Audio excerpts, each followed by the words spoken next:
Hello and welcome back to my channel কুস ব্লগে। আশা করি তোমরা সবাই ভালো আছো আর আমরাও ভালো আছি। তো দেখো একদম বেরিয়ে পড়ে আমি ব্লগটা স্টার্ট করলাম। যাচ্ছি হচ্ছে মায়ের বাড়ি, ওখানে আমাদের হরি সভা আছে। তো আজকে জল আনা বিকেলবেলা, তো আমি চলে যাচ্ছি সব কাজটা সেরে। তো এখানে আখিকে টাটা করে দিলাম, ঠাকুমাকে টাটা করে দিলাম। তোর বাবা আমাদের টোটো তুলতে যাচ্ছে। তো এই যে টোটো পেয়ে গেছি, একদম ডাইরেক্ট চলে যাবে, নাহলে দুটো টোটো চেঞ্জ করতে হয়। তো কুহু আর আমাকে ওর বাবা টোটোয় তুলে দিল। ঠাকুমারও যাওয়ার কথা ছিল, ঠাকুমা গেলে বিকেলবেলা যেতাম। ঠাকুমা যেহেতু হরিনাম শুনতে ভালোবাসে, তো সেই কারণে, কিন্তু ঠাকুমা যাবে না, তাই আমরা সকালবেলা সব কাজ টাজ সেরে বেরিয়ে পড়লাম। তো টোটো থেকে নেমে পড়েছি। কই কই দেখা যাচ্ছে?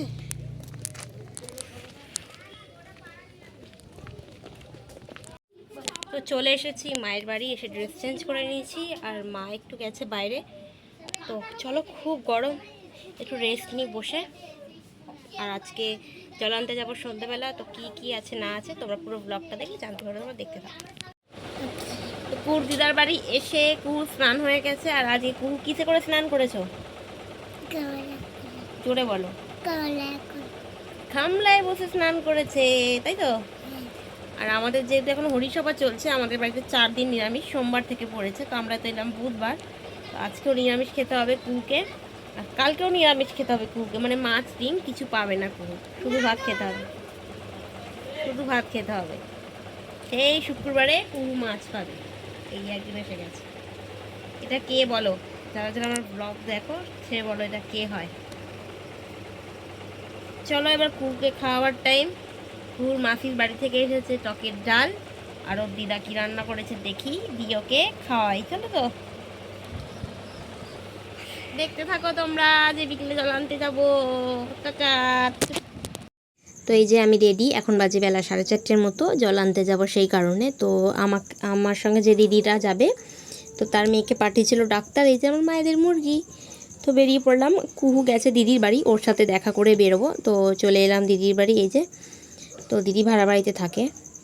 তো এখান থেকে কুহুর সাথে দেখা করে বেরিয়ে পড়বো। আমরা যাই আরও সন্ধ্যেবেলায়, প্রায় 6:30 7টার দিকে যাই। আর এবছর কেউ বেশি পেলাম না যে সন্ধ্যার দিকে যাবে। তো এই দিদিটা যাচ্ছে। এই এখন বেরোতে বেরোতে আমাদের 5:30 বেজে গেছে। তো এদের সাথে চলে গেলাম।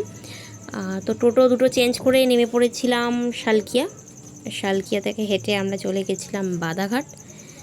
আর বাদাঘাট থেকে ভেবেছিলাম গঙ্গার ধারে গিয়ে একটু বসবো, তো বসা সেরমভাবে হয়নি। বাদাঘাটে যেটা ফেমাস ছিল লস্যি, তো সেটা তো খাবো না, হতে পারে না। তো এখানে লস্যি বলে দিয়েছি। লস্যির দামটা এখন করে দিয়েছে 50 টাকা, প্রথমে ছিল 30 টাকা। এই এক ভার লস্যির দাম 50 টাকা। যাই হোক, অনেক ঘন করে, সেই জন্য টেস্টটাও ভালো। এই যে লস্যি নিয়ে নিয়েছি, লস্যি নিয়ে চলে গেছিলাম এইখানে ওই যে ঘটিটার একটা ঢাকা, মাটি, ফুলের মালা, ধূপবাতি কিনে এই যে আমরা গঙ্গার ঘাটে ঢুকছি।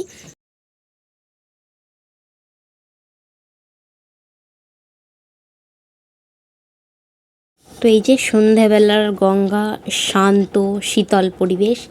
অনেকে দেখলাম এখানে গঙ্গার পাড়ে এসে বসে গল্প করছে, সময় কাটাচ্ছে। আর এখানে যত লোক স্নান করছে সব আমাদের দেবীর পাড়ার, কারণ আজকে ওখানে জল আনার আছে। প্রত্যেক বছর আরও ভিড় থাকে, রাত্রি হলে আরও ভিড়টা বাড়বে। আমরা যেহেতু তাড়াতাড়ি চলে এসেছিলাম, সেই জন্য ভিড়টা কম। তো এই যে আমরা হেঁটে হেঁটে যাচ্ছি। এটা হচ্ছে শ্বশুরবাড়ি এলাকা আমার, মানে কোনার দিকে, রাজাদের বাড়ির কাছের এলাকা। তো এই যে সামনে দুজন যাচ্ছে, আর এই দুজন, আমাদের পিছনে আরও লোক আছে। তো আমি আর এই দিদির মেয়েটার সমানে হেঁটেছি, আর সবার ফার্স্ট এসেছি মাত্র 2 ঘন্টায়। মানে আমাদের বাড়ি থেকে শালকিয়া বাধাঘাট যেতেই মোটামুটি 1.5 ঘন্টা লেগে যায় বাসে, আর আমরা হেঁটে 2 ঘন্টায় চলে এসেছি। সবাই অবাক, কী করে এলি তোরা 2 ঘন্টায় হেঁটে, যেখানে বাসেই 1.5 ঘন্টা লাগে যেতে। তো যাই হোক, ভগবানের কৃপায় তাড়াতাড়ি হেঁটে আমরা পৌঁছে গেছি 2 ঘন্টার মধ্যে। মানে 7টায় গঙ্গা থেকে জল তুলেছি, আর 9:10 আমরা এসে জল ঢেলে বসে পড়েছি। তো এই যে আমাদের দেবীর পাড়ার মহাপ্রভুর যে পুজো, তার এই যে উৎসবের গেট হয়ে গেছে। তো এবার চলো ভিতরের দিকে প্রবেশ করা যাক। আর তারপর যে ঘুরে জল ঢেলেছি, ক্যামেরা করার কেউ নেই, তাই তোমাদের সাথে শেয়ার করতে পারিনি। পুকু আর এই তো গান দেখছিল।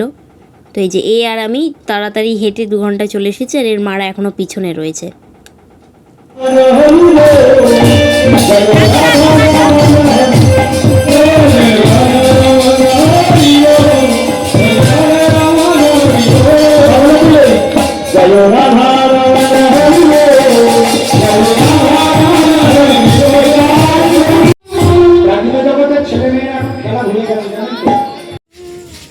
তুমি জল আনতে গেছিলে?